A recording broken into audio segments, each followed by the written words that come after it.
Republicans are bringing their Parents' Bill of Rights bill to the House floor today. What are your thoughts on that bill? Do you think that it's appropriate? That was the subject of our caucus meeting as well, and we heard from some of our colleagues.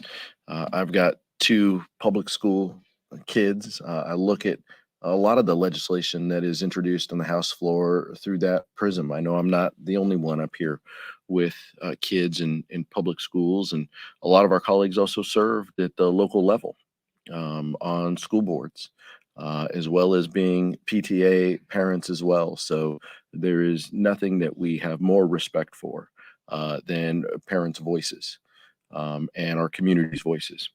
But what Republicans are doing here is ensuring that this discussion becomes highly partisan. What they want to do is continue to foment, fear in our communities. They want to spend time talking about banning books. They don't want to talk about outcomes. They don't want to talk about rising test scores, and they don't want to talk about how we put more resources and funding into our schools to ensure their success. They want to bring, partisan rhetoric and fighting into the classroom, and we don't think that's right. We think that they continue to put politics over parents, and that is the focus of this bill and this piece of legislation. Vice Chair Liu. Thank you. I agree with everything Chairman Aguilar said. I have two kids. One is in high school, and as my colleague Katie Porter would say, they're lightly supervised. Also, my wife's a school board member. We're really strong supporters of parental rights. The problem with H.R. 5 and the way Republicans wrote this bill is what it will do is it will pit parents against parents. It will let other parents increase their ability to dictate what books your child gets to read. It will increase the ability of other parents to find out if your child has an eating disorder. For other parents to find out if your child has been bullied. For other parents to find out if your child has suicidal thoughts. There are radical extreme provisions in this bill that will destroy students' privacy and let other parents know about your child. And that's why this bill is really quite outrageous if people would simply just to read the text. Another question? Yeah, I wanted to ask about TikTok, obviously topic of discussion on the Hill today. Curious to hear where you think your caucus is on the Restrict Act, the bill proposed by senators that the White House has endorsed that would allow Commerce to take action against TikTok, and just what the feeling of the caucus is generally on TikTok and some of the concerns that have been raised. This is something that is being discussed, right now, I think, in energy and commerce.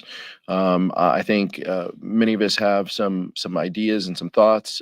We obviously supported legislation that required government phones not to have TikTok installed. That was a provision that I think all of us agreed with.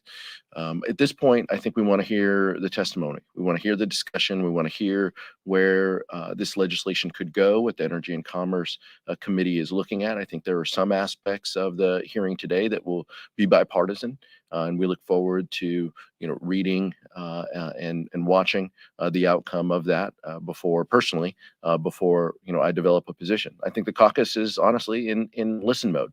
We want to hear what the questions our colleagues have, what we want to learn, what the outlook of the company is from the witnesses, and then we'll form an opinion and decide the best policy from there. Just a quick follow-up on that. You may be in listen mode, but there are others in your caucus who are well decided on this issue, and there are bills out there sponsored by Democrats that would ban TikTok from this country. And then Jamal Bowman and some liberals last night were saying that this company is being singled out unfairly, and just because of the connection to China, it's a xenophobic position to take. We want to ban this company and not go after Facebook or anybody else. Where do you stand on that issue? Is there a coming divide here between Democrats over what to do with TikTok? Look, there's always differences of opinion. There's also differences in timing. And I think a lot of the discussion is timing and policy.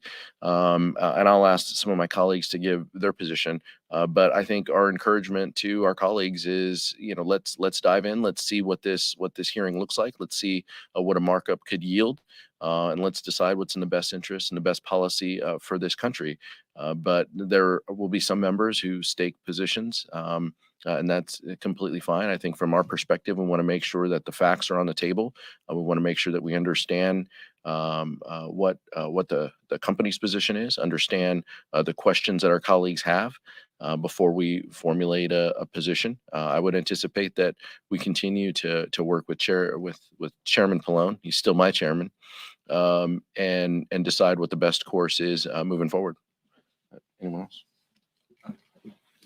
Just briefly, I'll say this. I'm in listen mode as well, but it is refreshing that our Republican colleagues have finally come forward with a hearing on something substantive. I'm about to go back to a hearing that's about abolishing the ATF. We spent an hour at a previous hearing about whether the hearing should start with the Pledge of Allegiance. It's been a lot of silliness going on, I think, based on the leadership of the Republican caucus. And I'm hoping that this signals a movement towards more serious business getting done here in the House.